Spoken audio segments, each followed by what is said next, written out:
Claudia with Krazy Island Studios, and I am coming to you with week 4 of Journaling Krazy Island Style, my journal page. This is what it looks like.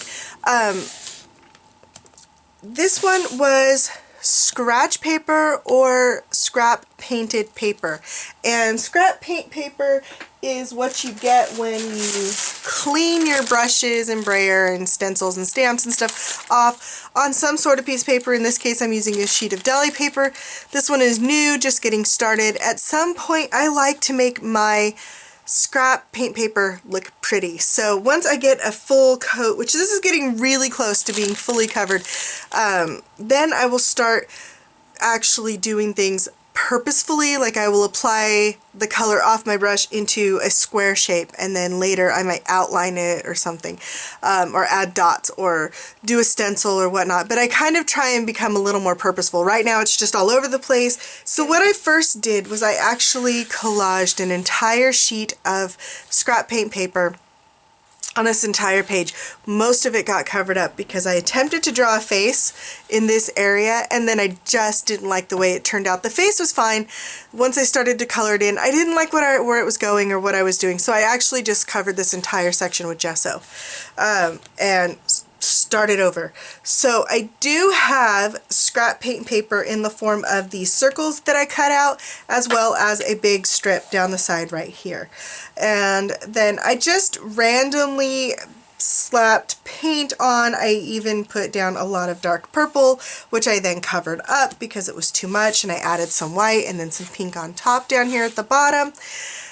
This page is one of those that has many layers because I did a few things and then didn't love it. And if you do decide to subscribe to Journaling Krazy Island Style to see the video, I am the video for the week, so you can see. And I left everything in there so that you could see how I progress through a page that goes wrong in more than one way, but seriously and horribly wrong, and I have to cover up a large element on the page and move forward from there. So I left that in there because not every journal page goes from start to finish smoothly. Sometimes there's struggles, and I chose not to give up on this page and to keep going. So I'm really happy that I did. I like the way that it turned out. I did include one of these big flowers because this is my other page from a previous week, and I wanted it to tie in this time because the colors started to look a lot like the colors on this page. So then I decided to go ahead and tie them in together. It is not always that way. Sometimes I have just standalone pages, but because I am working in a journal that isn't spiral bound, I can do that and have it flow pretty naturally. I did do the dream everybody asks me. This was done in a white Montana marker so that I could get the fatter line, and then I just went around it with a white gel pen and a black super fine point in the Montana marker as well. Really, the only part of the original page that you can really see through is this section up here where this cute honeycomb stamp is, and I was happy enough that that part still showed through. But that's my page for this week. And again, if you're a subscriber, you choose to subscribe, all the videos from this month, all the past videos will be available, as well as everything new coming forward. So you can jump in at any time. You can catch up if you want to. You can jump in right where we're at and move forward with us and look at the older stuff later. You have plenty of time. I'm not taking it down anytime soon. So the older videos are still there.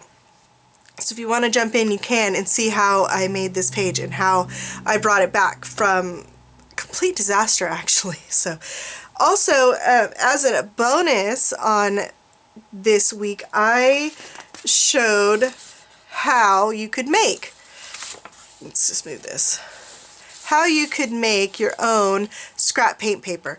This is where I like to take my pages, my scrap paper, once I get them covered with paint. And that's all I did at first, was just run a brayer over it in different colors and make it random. And then I started doing things a little more purposefully, like doing these squares or adding the polka dots, or, you know, where I cleaned my credit card. And granted, this wasn't for reals because I wasn't painting something. I was showing what I would do should I have leftover paint.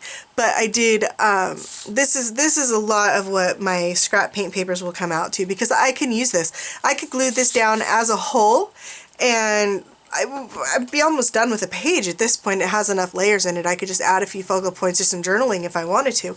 Or I could cut it up, punch sections of it out, add little things to it. It'd be loads of fun. So I did show how I made this page in the video as a bonus and provided all of our subscribers with a PDF download of this page. So if that's something you're interested in, you should check out the subscription. I'll put a link down below for you. Otherwise, I hope you guys are having a great week, and I will see you again next week. Bye.